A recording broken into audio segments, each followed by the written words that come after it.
네, 귀한 기도 감사드립니다. 우리 옆에 있는 분들에게 잘 오셨습니다. 한번 인사하겠습니다. 네, 잘 오셨습니다. 네, 오늘 23장을 볼 텐데요. 22장을 문맥의 서론으로 함께 살펴보도록 하겠습니다.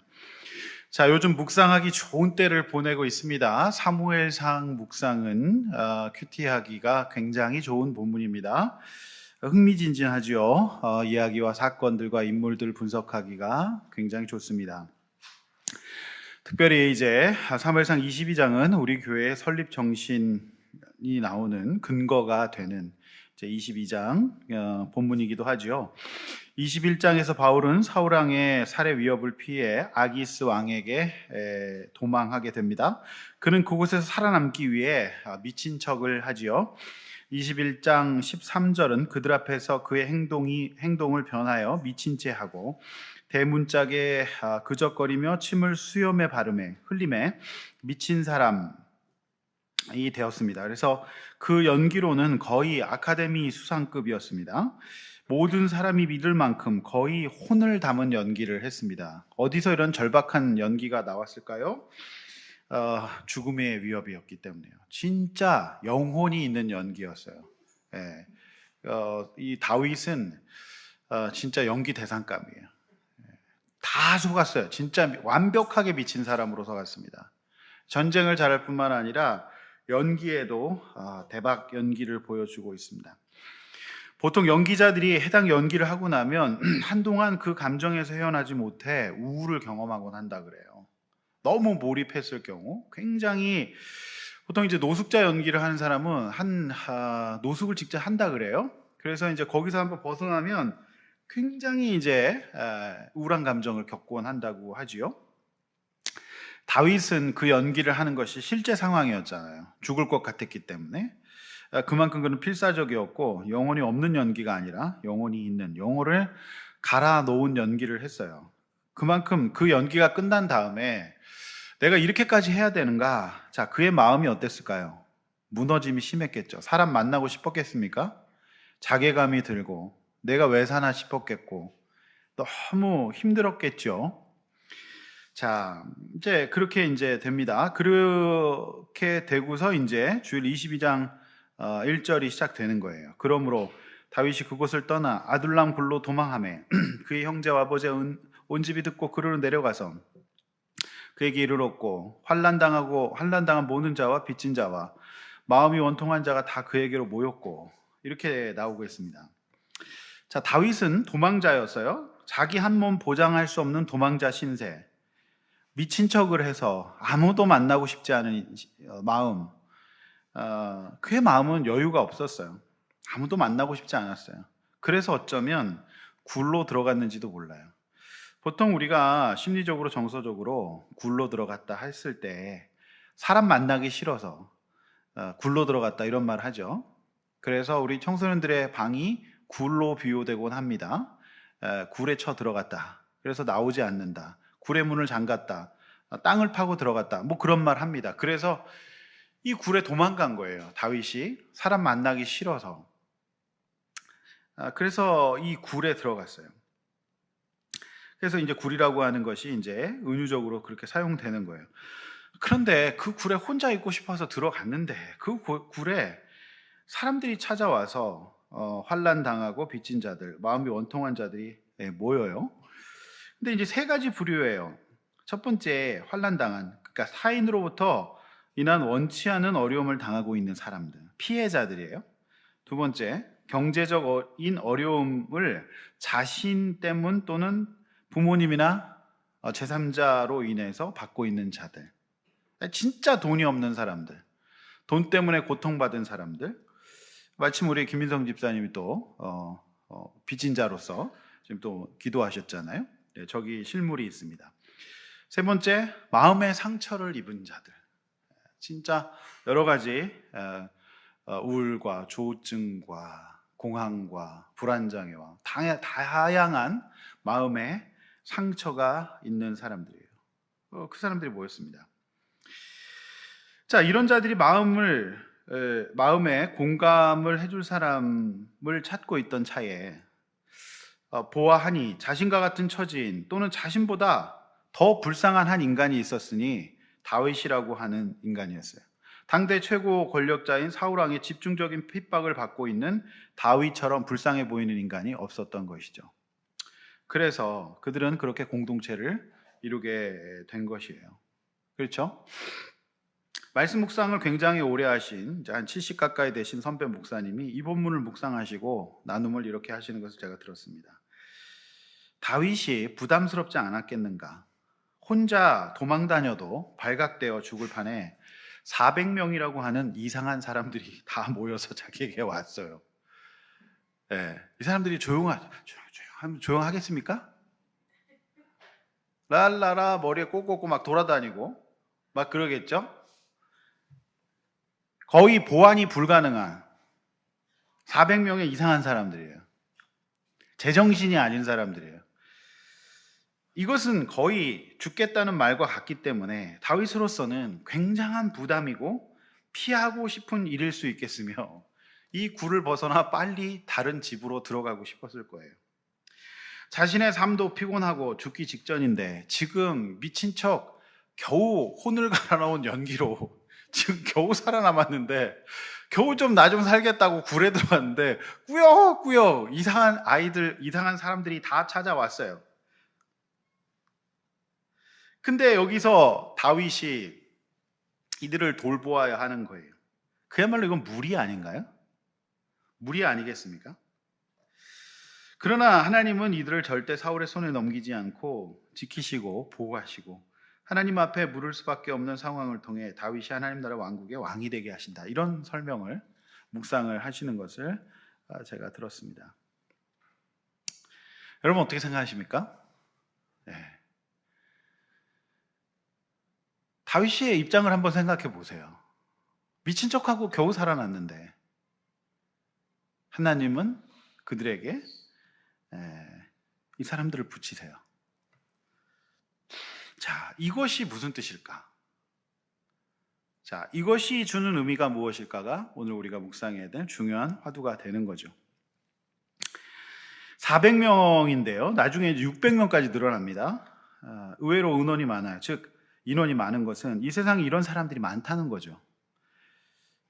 주일날 제가 불안의 순기능을 말씀드렸듯이 평안한 가운데 주님을 찾기란 거의 불가능해요. 그러므로 교회가 섬기고 함께 가야 될 분들은 이런 분들이 많습니다. 제가 이 본문을 다시 묵상하면서 우리 교회의 목회 철학, 우리 교회가 가야 될 길은 이 길이 맞다라는 생각을 합니다. 한때 조금 힘들어서 행복한 아둘람 교회라는 그래서 간판 앞에 행복한 자를 좀 붙이고 싶다는 욕망을 느낄 때도 있지만 그러나 그렇지 않고 지속적으로 해야 되겠다는 굳은 생각을 다시 한번 하게 됩니다. 마태복음 9장 12절 예수님 말씀이에요. 예수께서 들으시고 이르시되 건강한 자에게는 의사가 쓸데없고 병든 자에게라 쓸데있느니라. 이것이 예수님 말씀이에요. 의사가 병든 사람이 없으면 무슨 소용이 있겠습니까?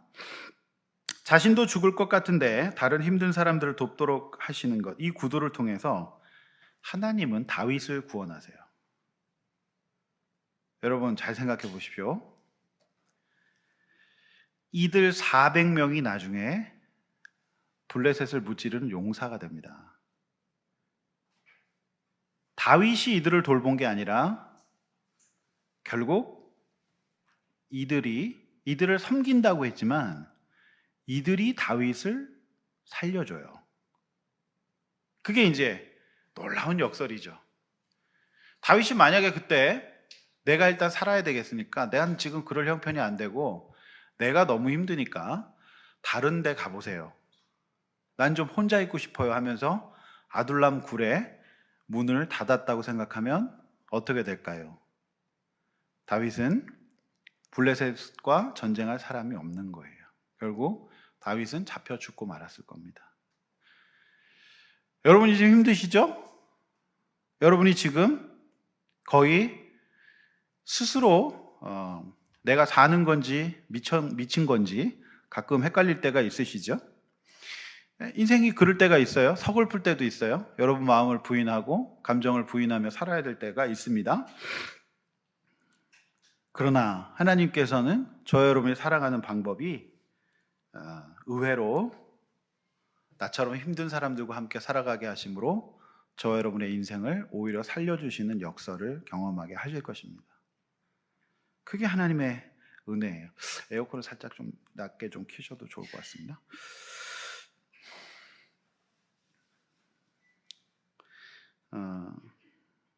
여러분 보십시오. 내가 편하고 좋으면 절대 다른 사람에 대한 관심과 애통함이 안 생기는 거죠. 다른 그런 사람에게 힘든 사람들은 도움을 청하지도 않아요. 네. 자신도 어쩔 수 없는 고난을 통해서 다른 고난당하는 사람에 대한 공감의 능력이 생기는 겁니다. 따라서 힘들 때 그것을 오히려 선순환의 계기로 만드시는 하나님의 계획이 바로 이 아둘람 사역을 통한 것이었어요. 따라서 지금은 비록 여러분들이 연약할지라도 저는 여러분들이 용사가 되어서 또 다른 사람들을 살리고 돕는 일에 동참하시게 되실 줄로 확신합니다. 그것이 우리 교회의 목회 철학이고 중요한 가치라고 생각을 하는 것이죠.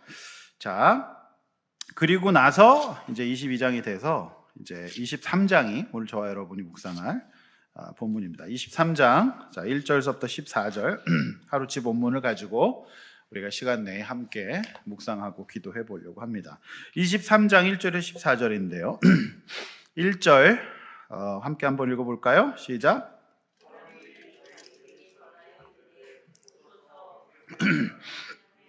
쳐서 그 타작마장을 탈취하였다 해나오니, 자 블레셋 사람들이 그 일날을 쳐서 그 타작마장을 탈취한다. 자, 블레셋은 저 이제 해안가 바닷가 사람이에요. 그 일날 사람들이 이제 동족이죠. 이스라엘 동족인데 농사를 지어 놓은 것을 추수할 때가 되면 싹 탈취해 가는 거예요. 블레셋 사람들이란 할례 받지 못한 사람들이란 뜻으로 경멸의 의미를 담고 있습니다. 그러나 이때 다윗은 아직 왕은 아니지만 이스라엘 백성에 대한 이제 사랑하는 마음이 있잖아요. 예. 근데 이제 사울 왕은 왕인데 이스라엘 백성을 보호할 생각은 하나도 갖지 않고 오로지 다윗 죽이는 데만 혈안이 되어 있어요. 이것이 이제 정치가가 하지 말아야 될 행동이죠. 민족과 백성을 생각해야 되는데 개인의 사감에 치우쳐서 군대를 동원하는 겁니다. 그렇게 해서는 안 되죠. 다윗은 고민해요. 이스라엘에 이제 이때 지도자로서 수업을 받고 있는 자로서 어떻게 해야 될까? 그래서 그가 할 수 있는 것은 뭐죠? 하나님께 물어요. 여호와께 물어요. 하나님께 묻습니다. 자, 2절 또 읽을까요? 시작. 이에 다윗이 여호와께 묻자와 이르되 내가 가서 이 블레셋 사람들을 치리이까? 여호와께서 다윗에게 이르시되 가서 블레셋 사람들을 치고. 자, 여기서 이제 잠깐 지리적인 이해를 함께 하셔야 됩니다. 제가 지도를 좀 준비했는데 지도를 한번 좀 띄워주시기 바랍니다. 지도 한번 보시면 준비된 대로 좀 띄워주시고, 자, 다윗의 도피 행로라고 하는 이제 지도가 있어요. 지도가 이제 보여질 건데, 자, 해안 쪽이 블레셋입니다. 그리고 사해 왼쪽이 예루살렘이고, 그리고 중간에 다윗의 도피처였던 아둘람, 그리고 지금 숨어 있는 헤레스풀, 그리고 그 옆에 그일라가 있습니다. 그일라는 본고지 헤브론으로부터 13km, 아둘람 남쪽으로부터 4km, 그리고 다윗이 숨었던 헤레스풀에서는 그리 멀지 않은 곳이었습니다. 네, 이때쯤 나와줘야 되는데 계속 제가 치고 있는데 이제 곧 나올 겁니다. 이 말은 자, 나왔습니다. 자, 보십시오. 이 화면에 보시면 이쪽에 보시면 이쪽에 헤브론이고요. 여기가 헤레스풀이고 요 위가 아둘람이에요. 그리고 여기 그일라. 요쪽에 다 몰려 있는 거예요. 가까워요. 그리고 여기가 이제 사해고 이 지역이 소위 이제 예루살렘 있고 이제 이스라엘.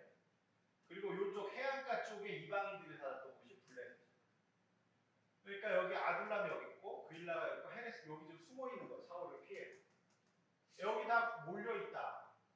여기에 이제 보고 이제 알 수 있다. 이걸 보면 다윗이 안 가기에도 애매하고 무시하기도 애매하고, 지금 이제 동족, 지금 이 그일라 이들이 아둘람에서 남쪽 4km, 헤레스풀에서는 굉장히 가까운 곳이었다. 이제 동족이 이제 이 블레셋 사람들이 추수 때가 되어서 해놨는데 싹 걷어가니까 이거를 알고 어떻게 할 것인가. 이제 도움을 이제 청해 오는 상황에서 어떻게 할까. 자, 근데 만약에 이때 여기 가서 싸우면 지금 다윗은 헤레스풀에 숨어 있는데 사울에게 노출됩니까? 안 됩니까? 100% 노출되죠. 노출되니까 고민이 되는 거예요. 네. 여러분 같으면 어떻게 하겠습니까? 네. 간다, 안 간다? 여러분 어떻게 하시겠습니까? 자, 여러분, 참 이때 최선의 방법은 주권을 하나님께 내어드리는 거예요. 자, 내가 걱정하고 근심하고 있을 때 그저 내가 그동안 배우고 학습된 대로 또는 세상이 말하는 대로 살아가는 대로 살지 않고 하나님이 원하시는 것은 무엇인지를 묵상하는 것이 중요해요. 그것을 본문은 기도했다 이렇게 표현하고 있어요. 자, 기도했다는 게 뭐예요? 내 뜻대로 하지 않고 주권을 하나님께 맡긴다. 이게 이제 그리스도인 되는 거거든요. 하나님께 묻는 거예요. 구약의 기도는 율법을 낭독하고 그것을 묵상하고 그 말씀을 가지고 기도하는 거예요. 그리고 기다리는 거예요. 하나님 말씀을 가지고 내 뜻대로 하기 전에. 그러니까 묵상, RM, 주권을 내어드림, 결제가 나기까지 기다려야 되는 거죠. 그리고 기다림, 이런 것들이 기도라고 표현되어 있어요. 그렇죠? 네. 기도로 내가 정한 거를 관철시키는 게 아니라 하나님 어떻게 할까요? 하나님, 요거 문제에 대해서 주님께 맡깁니다. 여러분이 지금 주님께 맡겨야 될 것이 무엇이 있을까요? 자, 그리고 여러분 오해하기 쉬운 게 하나님이 직통으로 계시를 주신 것으로 생각할 수 있는데 구약 시대에는 직통으로 계시를 주시는 것이 아니라 선지자 갓을 통해서 말씀해 주신 거예요. 여기 이제 표현이 생략이 되어 있는데 어떻게 할까요? 가라, 이거 아닙니다. 요거 그대로 적용하셔가지고 어떻게 할까요? 주님 말씀해 주세요. 요거 아닙니다. 그렇게 하면 2단이 됩니다. 3단이 될 수도 있고 4단이 될 수도 있어요. 그거 아니에요. 선지자 갓이 응답해 주는 거예요. 구약 시대는. 아시겠죠? 명심하셔야 됩니다. 그런 식으로 직통으로 계시 받으시면 안 돼요.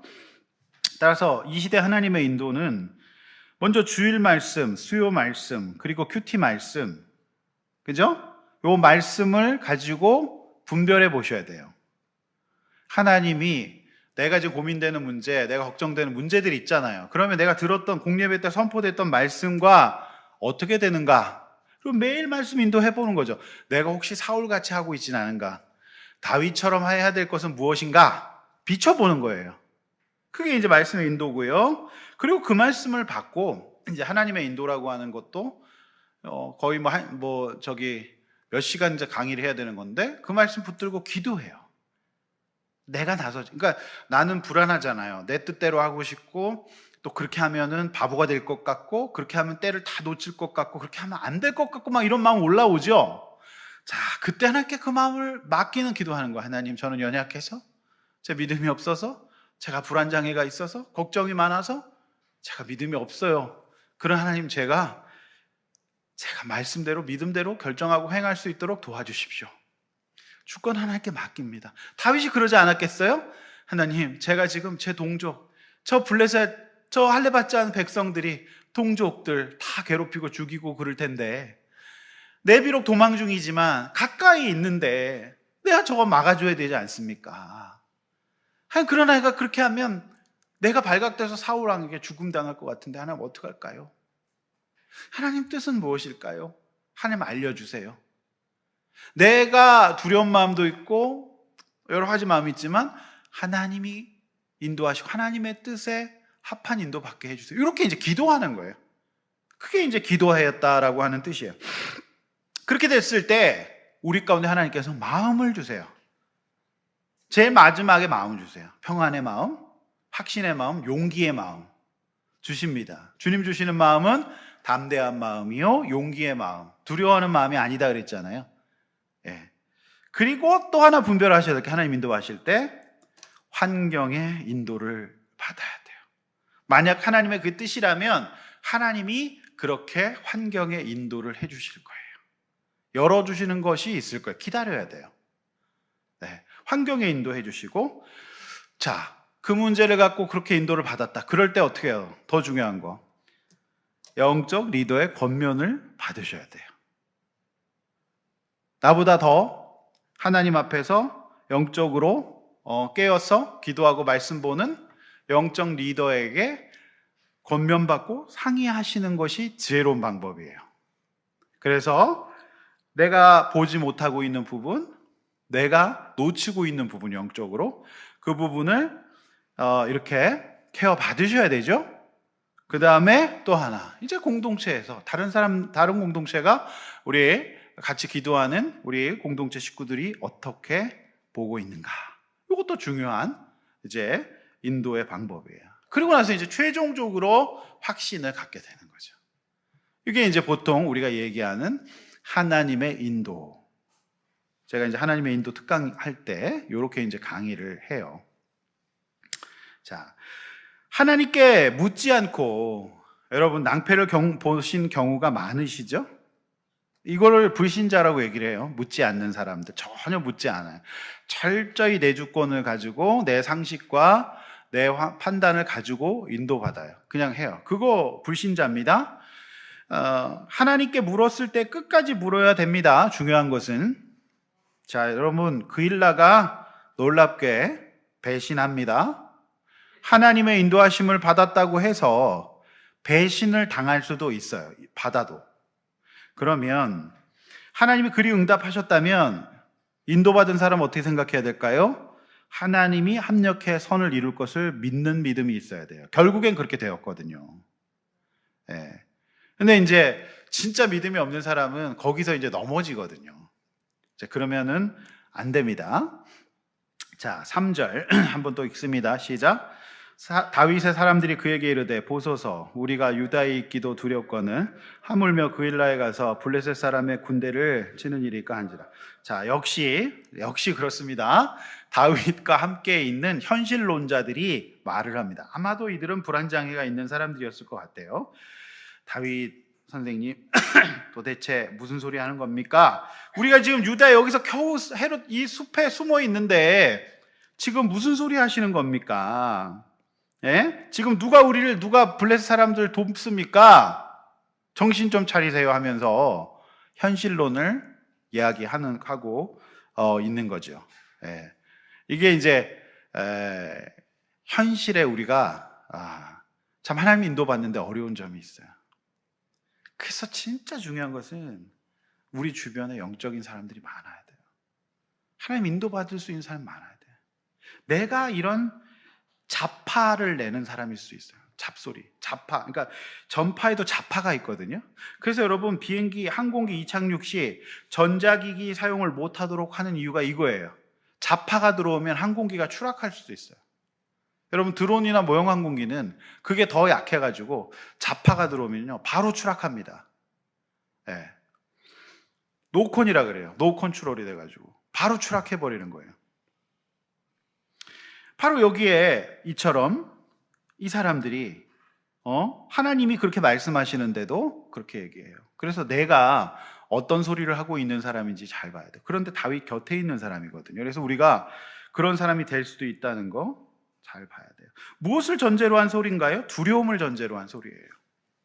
하나님이 우리에게 주신 것은 두려운 마음이 아니요 오직 능력과 사랑과 절제라고 제가 말씀드리지 않았겠습니까? 그들은 지금 두려움에 사로잡혀 있어요. 어디에 있기도 뭐하다 그랬습니까? 자, 유다에 있기도 뭐하다고요? 자, 지금 이들은 완벽하게 두려움의 감정에 사로잡혀 있어요. 그래서 주일날 제가 말씀드렸던 두려움의 감정, 이 두려움의 감정을 능력의 감정으로, 능력의 기회로 바꿀 수 있을 텐데, 하나님의 능력 안에 있으면. 그런데 그들은 두려움의 감정에 사로잡혀 있어요. 그래서 유다 헬의 수풀에 숨어 있기도 지금 두렵다 이렇게 말하고 있다라고 하는 것이죠. 그렇죠? 자, 잘 보십시오. 중요합니다. 이들의 기회가 두려움의 기회도 기회일 수도 있겠지만 하나님이 허락하시고 하나님의 능력이 함께 하시면 자, 놀랍게도 400명의 용사들이 지질한 빚지고 환난다고 원통한 자들이 아니라 이 블레셋과의 전쟁은 빚지고 환난당하고 원통한 루저들이 용사로 변할 수 있는 기회예요. 한 번도 이겨본 적이 없어요. 한 번도 야! 해본 적이 없는 사람들이에요. 야! 그러면 네, 갔던 사람들이란 말이죠. 재미없어요? 이 사람들은 평생에 눈치 보고 졌던 사람이에요. 제대로 화를 내본 적이 없어. 제대로 싸워본 적이 없어. 언제나 졌던 사람들이고 언제나 슬슬 내뺐던 사람들이죠. 그런데 이 블레셋과의 전쟁이 이들을 400명의 용사가 될 수 있는 기회란 말이에요. 왜? 하나님이 가라고 하시니까.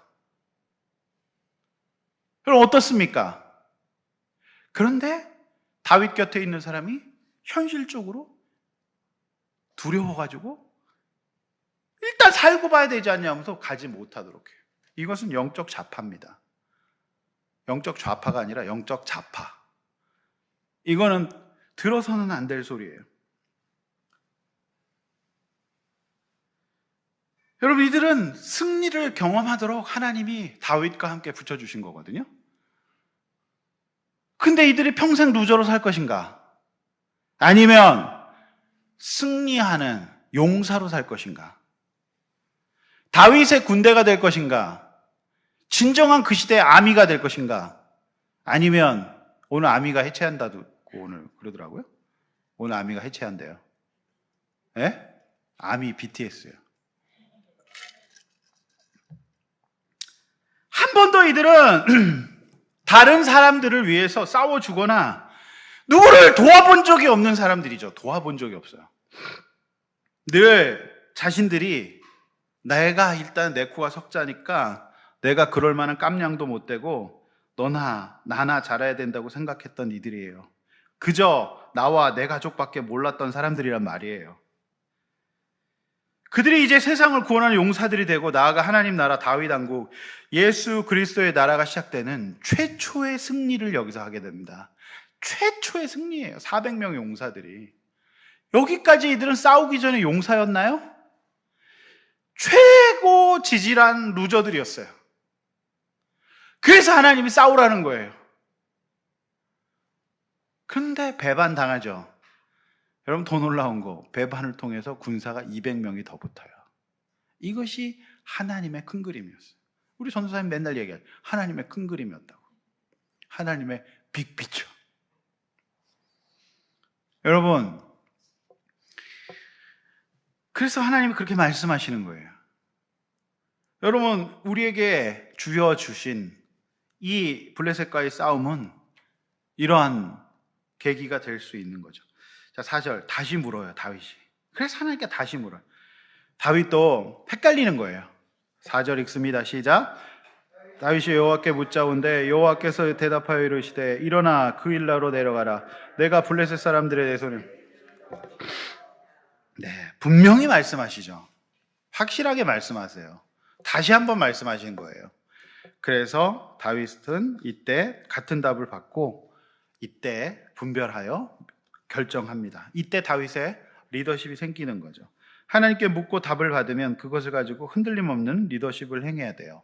이때 흔들리면 안 됩니다. 이때 리더가 여기서 좌고우면하면 안 돼요. 확실하게 2번이나 묻고 받았기 때문에 하나님의 뜻을 받은 대로 두려울지라도 그 길을 가야 하는 거예요. 할 일은 해야 되는 거예요. 결과는 어땠어요? 그 일라 주민의 구원이었어요. 이때 다윗의 군대는 군사훈련을 받아본 적이 없어요. 받아본 적이 없고 그저 마음이 상한 아픈 사람들이었어요. 대적의 눈도 제대로 바라보지 못했을 거예요. 원통한 사람들이었어요. 어쩌면 치료가 필요한 사람들이었을지도 몰라요. 그러나 그들은 승리합니다. 할렐루야. 예, 이것이 첫 승리였어요. 예, 첫 승리. 하나님이 저와 여러분에게 이러한 첫 승리를 허락하여 주실 줄로 믿습니다. 예, 하나님 저와 여러분에게 이런 첫 승리를 허락하여 주실 줄로 믿어요. 정말로. 네. 자, 6절 또 읽어요. 시작. 아히멜렉의 아들 아비아달이 그일라 다윗에게로 도망할 때 손에 에봇을 가지고 내려왔더라. 자, 아히멜렉의 아들 아비아달이 에봇을 가지고 그일라 내려왔다. 이것은 22장에서 다윗을 숨겨주었다는 이유로 사울에게 죽임을 당한 노비의 제사장 아들이 다윗을 피해서 왔어요. 사울이 얼마나 잔혹하냐면 다윗 도와줬다고 싹 죽여버리는데 처음에 다윗 부하들이 그거 죽이기를 꺼려해요. 제사장이라서. 근데도 싹 죽여요. 근데 거기서 이제 아비아달이 이제 피해서 나온 겁니다. 언제나 무협 영화 보면은 언제나 누군가 품어가지고 한 명이 싹 대나무 숲길로 도망가는 게 나오죠. 마치 이제 그런 거예요. 대나무 숲길로 산으로 이렇게 도망가는 게 나와요. 그게 이제 어떤 경우는 이제 모포에 애를 품고 이제 도망간다든지 그러다가 이제 유모가 하고 이제 화를 맞고 죽는데 애는 넘겨주고 가요. 뭐 이런 보통 이런 게 이제 여기서 이제 나오죠. 그래서 이 제사장의 상징 하나님의 뜻과 주권이 함께 다윗과 함께 한다는 겁니다. 자, 7절. 그런데 7절 읽어요. 시작.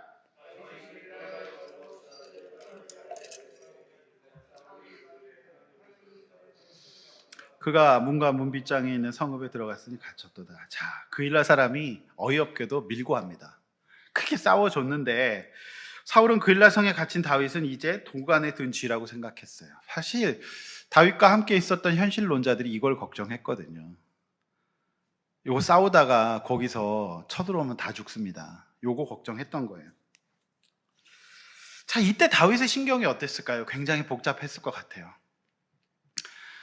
마치 저는 우리 아둘람교회 성도님들이 이런 환경 가운데 계신 분도 있다 생각해요. 복잡할 때, 뭐지? 싶을 때 있지요. 내가 마치 도간에 든 쥐와 같이 느껴질 때, 뭐 속으로만 맞아요 대답하시고 누구라고 대답은 안 하셔도 돼요.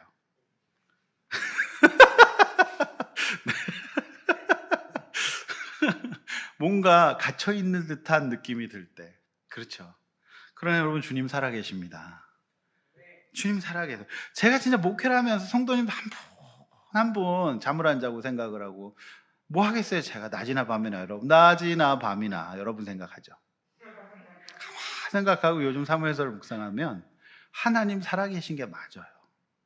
여러분에게 딱 맞도록 일하고 계신 것 같다는 생각이 들어요. 말씀 딱 붙들고 있으면. 그런데 말씀에서 떠나면 걱정이 밀려오기 시작해요.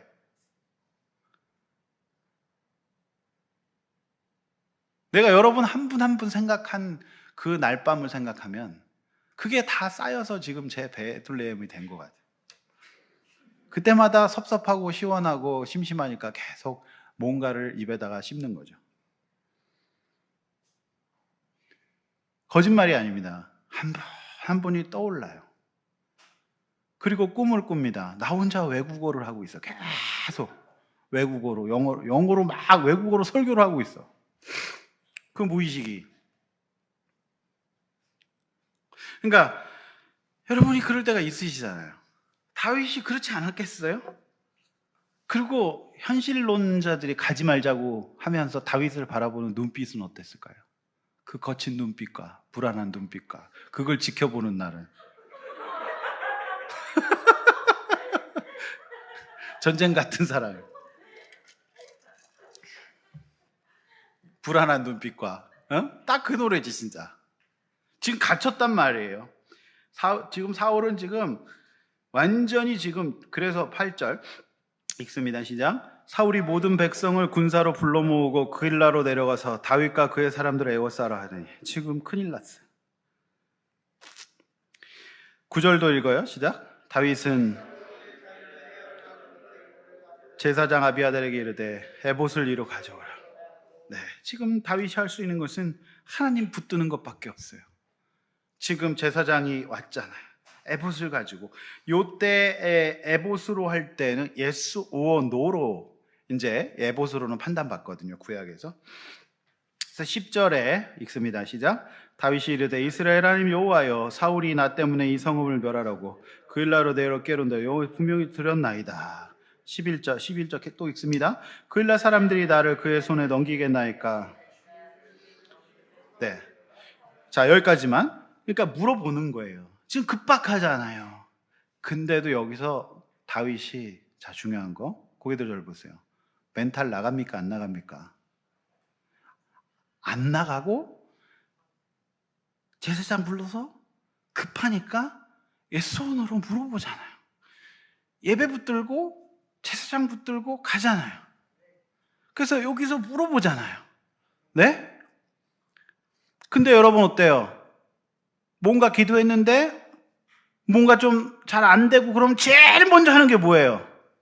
벌써 매일 성경부터 집어 던지죠. 그리고 목장 안 하고, 그죠?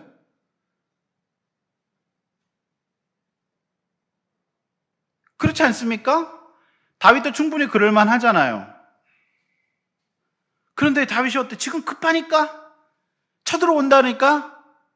에봇 붙들고 에스오로 노로 물어보잖아요.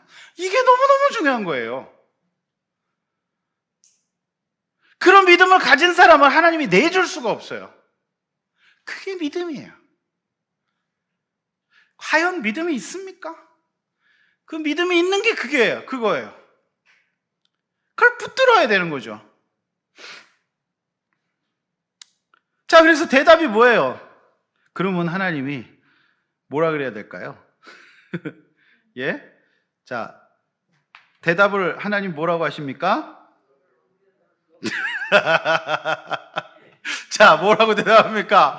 자, yes or 하면은 하나님이 yes 해야 되는 하나님의 대답이 뭐예요? no예요. 아니, 쳐들어올 거야? 이러거든요. 그럼 또 두 번째 여기서 또 사람들이 넘어져요. 예?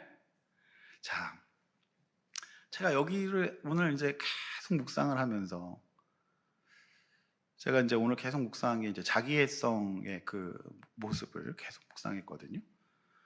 그러면서 이제 이것에 대한 책들과 또 묵상들 계속하면서 결국에는 자기중심적 사고,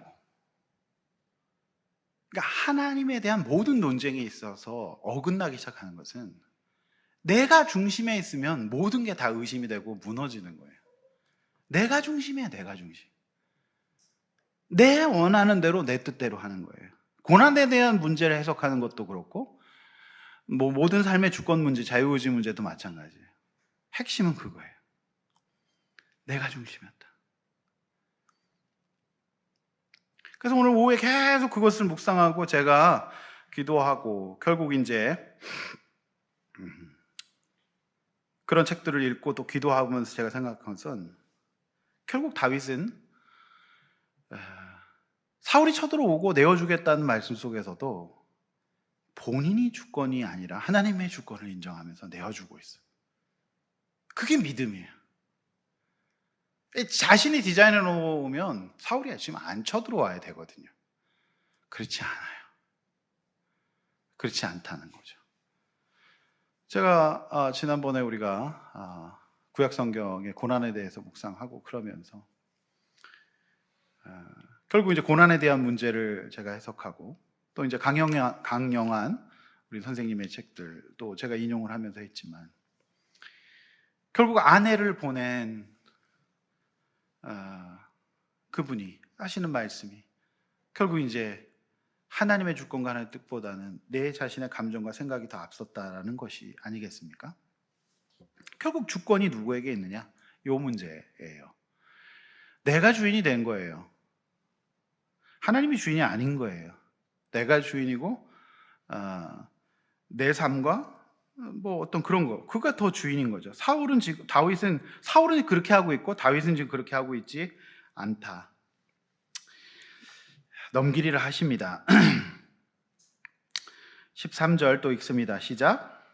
다윗과 그의 사람 600명 가량이 일어나 그일라를 떠나 갈 수 없는 곳으로 왔더니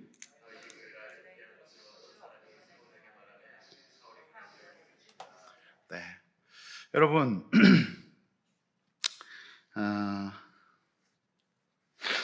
우리가 이 대목에서 묵상할 것은 사울 왕은 이스라엘 왕으로서 백성들을 블레셋으로부터 지키고 보호하려는 목적보다 군대를 자신의 사관과 보위를 위해서 동원하고 있다는 것, 이것을 지도자의 타락이라고 해요. 따라서 모든 지도자들은 내 사감으로 하고 있는가 아닌가를 잘 명심해야 합니다. 결국 인간적으로 내중심적으로 보면 배반을 당하고 그리고 지금 사울에게 밀고가 되어서 사울의 위기가 찾아오는 이 사건이 다윗 개인의 중심으로 보면 서운하고 속상하고 뒤집어질 일이고 해석이 되지 않을 일이지만 그것은 내 개인적인 내 중심적인 사고일 뿐이지 하나님은 지금 그것보다 더 큰 그림을 그리고 계시고 하나님은 한 번도 다윗을 놓으신 적이 없고 다윗을 실망시키신 적이 없으십니다. 그것을 아셔야 돼요. 그래서 더 놀라운 건 하나님 어떻게 일하고 계세요? 여기서 200명을 더 붙여주세요.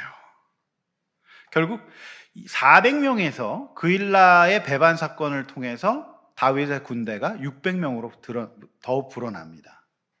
그래서 이들은 계속 옮겨다니면서 여러 가지 실전의 훈련을 쌓게 돼요. 훗날 이들 600명이 노련하고 더 이상 아픈 사람들이 아니라 노련한 다윗 왕국의 특공대로 변화됩니다. 할렐루야! 옆에 있는 사람에게 넌 특공대야 그렇게 얘기하세요. 야, 왕청 목장 얘기해. 넌 특공대야. 특별히 공부도 못하고 대가리가 큰 사람 아니라 너는 특공대다. 그러니까 이제 얘네들이 이제 그게 하나님의 놀라운 트레이닝이에요. 사실은 이 사람들이 놀라고 막 평생 동안 숨어있고 막 우울하고 막 그래서 이 사람들의 특징이 행동이 굼뜨고 느리거든요. 그런데 다윗과 함께 사울에 쫓겨 돌아다니면서 완전히 얘네들이 스프린터가 돼버린 거예요. 팍팍팍팍 막 그냥 거의 북한군처럼 움직이게 됩니다. 나중에 거의 707 특공여단이 됩니다. 굉장히 놀랍게 해병대가 되는 거예요. UDT가 되는 거예요. 내비실이 되는 겁니다. 재미없어요? 그러니까 얘네들이 그렇게 이제 훈련을 받아요. 결국에는 인간적으로 봤을 때는 배반 당하는 게 힘들어요. 여러분, 저도 배반 당해봤어요. 힘들어요. 하지만 하나님의 큰 그림은, 하나님의 세팅은 그게 맞았어요. 그걸 통해서 저의 내공을 키우시고 제가 하나님만 의지하게 하시고 하나님이 주인 되신 교회가 되도록 인도하시는 거예요. 그게 하나님에게 옳은 일이었어요. 우리 인생사가 그렇습니다. 인간 중심으로 치면 너무 힘든 일이에요. 내 개인적으로 보면. 그리고 내가 여기서 이렇게 이 상황 자체가 어렵지만 하나님은 그렇게 보지 않고 계셔요. 이 일을 통해서 다윗은 200명의 군사를 더 얻게 되고, 더 놀라운 것은 다윗을 지키고 계시는데, 여러분, 누군가 사울에게 밀고를 했듯이 13절에 보면 하나님 공평하세요. 이게 자유의지예요. 네? 자유의지예요. 여러분, 제가 이제 기독교 철학책에서 그런 걸 읽었어요. 어떤 사람이 낙상을 해서 넘어졌어요. 네? 근데 그 넘어지는 핵심이 뭐예요? 미끄러운 거잖아요. 근데 이제 사람이 걸으려면 마찰이 돼야지 걸을 수가 있잖아요. 그러니까 이제 이게 우리가 이제 걸으려면 이게 마찰이 돼야지 걸을 수가 있는데, 이제 마찰이 자체가 그러니까 이 세상 마찰이 있는 거예요. 마찰이. 그런데 뭔 얘기하려다 얘기했지? 철학책이라 되게 어려워가지고 어쨌든 자연 법칙이 있는데 자연 법칙에 어긋나는 문제가 있다. 그런 얘기 한마디로 얘기해요. 제가 다시 나중에 정리해서 말씀드릴게요. 어쨌든 너무 많은 책을 읽어갖고 뭐라 설명할 방법이 없네. 참 좋은데. 예. 그래서 하나님은 이 세팅을 해놓으시고 인간에 맡겨놓으셨는데 그 세팅을 넘어서서 또 이렇게 일하시지 않는다, 이제 그런 내용인데요. 자, 보세요. 이게 뭔 얘기하고 싶었냐면, 제가 밀고자가 생겨서 사울에게 일러 바치듯이, 여러분 13절에 보면 어떻게 합니까? 다윗이 그 일날 피한 것을 어떤 사람이 사울에게도 또 말합니다. 그러니까 똑같다. 똑같이 일러 바치는 사람들은 있다. 그래서 세팅은 비슷하다, 이렇게 이제 볼 수가 있는 겁니다. 그래서 그를 피하게 하시죠. 자, 이렇게 하나님이 이제 그 다윗을 지켜가시는데, 인간적인 관점에서 보면 다윗은 어떨까요? 지금 배반당했죠? 그리고 위기에 처했어요. 얼마나 낭패감이 들까요? 여러분, 우리가 신앙생활하면서 그런 마음이 들 때 속상하고 마음이 어렵고 넘어지기 쉬우나, 그러나 하나님이 저 여러분들을 인도하고 계시고 축복하고 계시고 역사하고 계신다는 것을 저는 믿습니다. 그래서 제가 진짜 다윗과 같은 삶을 살고 계신 우리 성도님들을 생각하면서, 사실 목회하면서 저도 불안하고 힘들 때가 있지만, 제가 이 사무엘상 말씀 묵상하면서 확신이 드는 것은 나보다 더 크신 하나님이 우리 성도님들을 지키고 인도하고 계신다는 안심이 드는 그런 묵상이었어요. 할렐루야. 네. 여러분, 하나님이 여러분과 함께 계십니다. 아멘. 네. 하나님이 실수를 하셨거나 하나님이 여러분을 골탕 먹이신 거 아니에요. 하나님의 큰 그림이 완성되지 않았기 때문이에요. 어린아이들이 그리는 그림과 미켈란젤로가 그리는 그림이 어찌 같겠습니까? 유치원생이 그리는 그림은 지극히 단순하죠? 그러나 미켈란젤로가 그리는 그림은 어떻겠습니까? 여러분, 그거 굉장히 오래 그리지 않나요? 굉장히 여러 가지 과정이 있지 않습니까? 여러분, 제가 모형을 좋아합니다.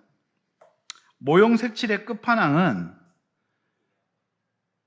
인형 맞는데요. 성령의 불 받으신 집사님께서 잘 말씀해 주셨는데, 여러분, 모형 생활의 끝판왕은 조립이 아니라 색칠이거든요. 근데 색칠 속에서도 끝판왕은 웨더링이라고 하는 과정이 있어요. 거기에 치핑이라고 하는 색을 일부러 벗겨내는 과정도 있습니다. 일부러 고수들은 더럽히고 색을 벗겨내요. 그러나 초보 모델러들은 단순히 만들어 놓고 좋다 그럽니다. 그러나 프로 모델러들은 그것을 만들어 놓고 최대한 그 모델이 마치 전장에서 막 나온 것처럼, 마치 지금 전쟁터에서 나온 것 같은 느낌을 내기 위해서 거기에 오랜 공정을 거쳐서 밑색을 깔고 또 먹선을 넣고 그 다음에 일부러 더럽혀요. 모형 입장에서는 얼마나 기분이 더럽겠어요. 일부러 더럽혀요. 일부러 먼지를 뿌려요. 일부러 더럽게 녹슨 거를 뿌려요. 그리고 예쁘게 색칠을 다 해놓고 치핑이라 그래서 녹슨 편, 색이 떨어져 나가는, 그러니까 전차를 밟고 내릴 때는 전장에서 전차들이 피탄이 돼가지고 페인트가 떨어져 나가거든요. 그런 표현을 할 때는 톡톡톡 찍어갖고 페인트를 벗겨내요. 그러나 이제 우리 잼미니 모델러들은 그냥 그거 만들어 놓고 너무 재밌어 하죠. 그러나 그런 놀라운 이런 웨더링과 치핑의 과정을 통해서 마치 전쟁에서 나온 것 같은 실제보다 더 놀라운 모형을 만들어냅니다. 저는 그래서 그 모형을 보고 사람들은 감탄하고 놀라워해요. 하나님은 그래서 지금 다윗을 놀라운 작품, 그야말로 데이빗으로, 킹 데이빗으로 만들고 계시는 거예요. 하나님의 우리를 향한 목적은 여러분이 단순히 이 땅에서 잠깐 행복하게 살고 끝나는 거 아닙니다. 제가 오늘 읽을 책 중에 굉장히 인상적인 말은 하나님이 저와 여러분들을 하나님의 사랑이 머무를 수 있을 만한 존재로 만드는 거라는 거예요. 제발 좀 적어주시면 감사하겠습니다. 잠깐 행복한 것처럼 하는 게 아니라 하나님의 사랑을 받아내고 하나님의 사랑이 머무를 만한 존재, 영광스러운 하나님의 형상이 회복되는 거예요. 잠깐 행복하면 뭐 하겠습니까 도대체? 먹으면 뭘 많이 먹겠으며, 간다고 어디를 그렇게 많이 가겠으며, 입는다고 뭘 그렇게 많이 입겠습니까? 여러분, 하나님 우리를 향한 목적은 하나님의 작품이 되게 하는 거예요. 하나님의 사랑에 걸맞는 괜찮은 하나님의 파트너가 되게 하는 거예요. 하나님과 말이 통하는 사람, 그걸 하나님의 마음에 합한 사람이라 그래요. 꽤 괜찮은 하나님의 형성이 회복된 사람이에요. 다윗을 지금 그 하나님의 작품으로, 아직 공정이 끝나지 않았는데, 근데 그 속에서 이 모형이 지금 일부러 더럽혀지는 것 같고 일부러 색을 뜯어내는 것 같은 아픔이 있는데, 그 모형 입장에서는 서운하고 답답하고 안 끝나는 것 같고 그렇겠지만 결국 그 과정을 통해서 어떻게 됩니까? 놀라운 작품이 되는 거예요. 여러분, 프로 모델러의 작품 하나 제가 보여드릴게요. 작품 사진 하나 좀 보여주실래요? 자, 요거 진짜 사진 같죠? 요거 플라스틱 쪼가리로 만든 거예요. 이게 바로 제가 말씀드린 대로 굉장히 많은 공정을 거쳐서 진짜 실차 모형보다 더 놀랍게 만든 거예요. 지금 하나님이 이렇게 모형 작품으로 다윗을 지금 만들어 가고 누가 봐도 와 할 수 있도록, 뭐 모형에 관심 없다 이겁니까? 네, 진짜 저걸 보면 진짜 전쟁에서 막 나온 것 같잖아요. 근데 그 모형은 배반과 갇힘과 뜯어냄과, 자 여러분, 저 여러분의 인생이 하나님 앞에서 그렇게 쓰임 받으면 굉장히 멋있는 인생이 될 수 있어요. 그래서 저는 진짜 인간의 완숙이요, 완숙미가 어떻게 됩니까? 저는 노년에 있다고 봐요. 진짜로 하나님 앞에 쭉 성숙해져 가지고 굉장히 은혜로운 하나님과의 어떤 만남을 갖는 그 단계, 그런 단계로 가실 수 있길 원합니다. 여러분, 14절 읽습니다. 시작. 다윗이 광야의 요새에도 있었고 또 십광야 산골에도 머물렀으며 사울이 매일 찾되 하나님이 그를 그 손에 넘기지. 14절 밑줄 짝 별표 3개. 14절 이제 마지막 구절이에요.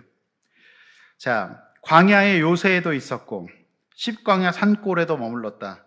자, 다윗이 이사를 자주 다녔다 안 다녔다? 자, 다윗의 생활은 곤충으로 비하면 무슨 생활? 자, 메뚜기 생활. 이리 뛰고 저리 뛰고. 얼마나 안정이 안 되면 광야 요새, 십광야 산골, 주로 광야예요. 여러분, 광야 땅값이 비쌀까요, 쌀까요? 사람이 사는 곳이 아닙니다. 자, 여러분 요즘 사는 것 같습니까, 안 사는 것 같습니까? 여러분, 이리 뛰고 저리 뛰고 한 곳에 머물지 못해요. 그러나 이사가 얼마나 힘든지 다녀본 사람들은 다 알아요. 광야에서 생존한 사람은요, 어디를 가서 생존할 수 있고, 이곳에서 600명이 이 UDT 광야 생존 훈련을 받으면서 얘들은 천하무적의 군대가 되는 거예요. 얘들은 캠핑이 일상이야. 말이 좋아 캠핑이지 노숙입니다. 그래서 이들은 콩 하나도 나눠 먹으면서 진짜 멋진 훈련을 받기 시작하는 거예요. 아름다운 하나님의 나라, 정말 서로 힘들고 어렵고 그렇지만 서로를 돕고 섬기며 살피면서 하나님께 묻는 나라, 그리고 그 지도자가 하나님께 분별하여 물으며 가고 좌절하지 않으며 계속 그 환경 속에서 하나님의 인도하심을 받는 사람, 그 사람이에요. 그 나라예요. 여기에 어디 자신의 가족이 나옵니까? 하나님의 가족들만 나와요. 그죠? 하나님의 가족들만 나와요. 어디 자기 가족들 나옵니까? 하나님의 가족들만 나오죠. 그래, 교회는 형제자매라 그래요. 네. 솔직히 우리가 요즘 가족들보다 더 자주 밥을 먹고 있지 않습니까? 더 자주 만나고 있지 않아요? 네. 사실 맞아요. 그게 형제자매예요.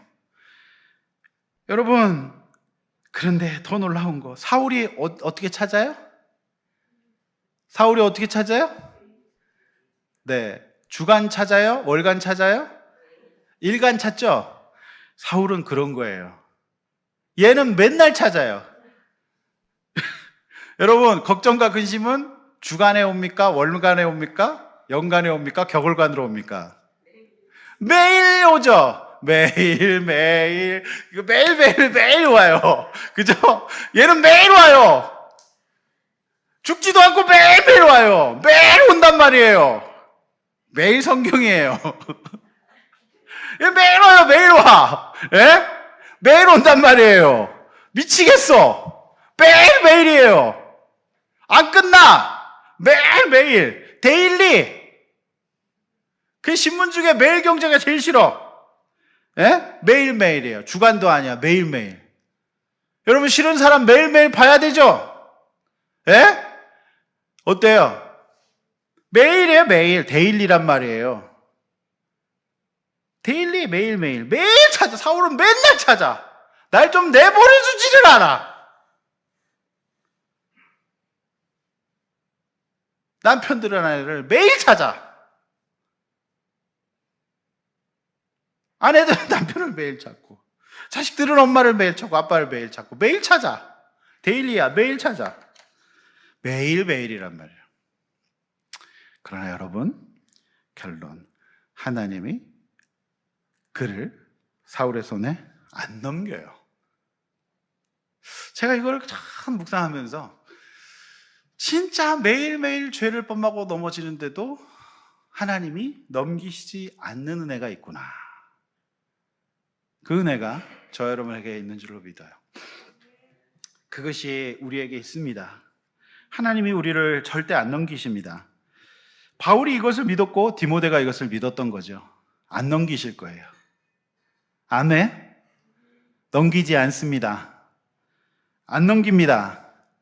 하나님께서 그를 품으시고 끝까지 인도해 주시고 결국 이 모든 과정을 통해서 그를 다윗 왕국에, 더 나아가 하나님의 나라의 이제 시작에, 다윗 왕국의 시작으로, 예수 그리스도의 나라의 시작으로 인도해 주신 거예요. 그래서 그게 쉽지 않아요. 여러분들의 집안에, 여러분들의 인생에 그 씨앗이 뿌려지고 시작되는 일을 사단이 쉽게 허락할 일 없어요. 그래서 진짜로 멋진 작품이 되기 위해서 저 여러분의 인생에 매일매일 사울이 찾아도 매일매일 숨겨주시는 특별한 은혜가 있을 줄로 믿습니다. 매일매일 끝까지 하나님께서 넘겨주지 아니하시는 그 은혜가 있을 줄로 믿습니다. 이 과정을 잘 통과할 수 있기를 원합니다. 아멘. 이렇게 한번 여러분 나눠보십시오. 아들람교회 교인으로서 아들람 사역의 의미를 이해하고 동참하고 그 은혜를 받고 있습니까? 아들람교회 어떤 교회인지 아셨죠? 그리고 여호와께 묻자와 가로되 할 일은 무엇이며 그리하고 있습니까? 뭘 물어야 될까요? 그리고 나의 사울은 누구이며 그가 매일 찾아와도 절대 그의 손에 넘기지 않을 것을 믿습니까? 여러분, 그렇게까지 세 가지 함께 우리 나눠볼 수 있기를 원합니다. 우리 시간에 같이 함께 나머지 시간에 기도하고 마치도록 하겠습니다. 기도하겠습니다.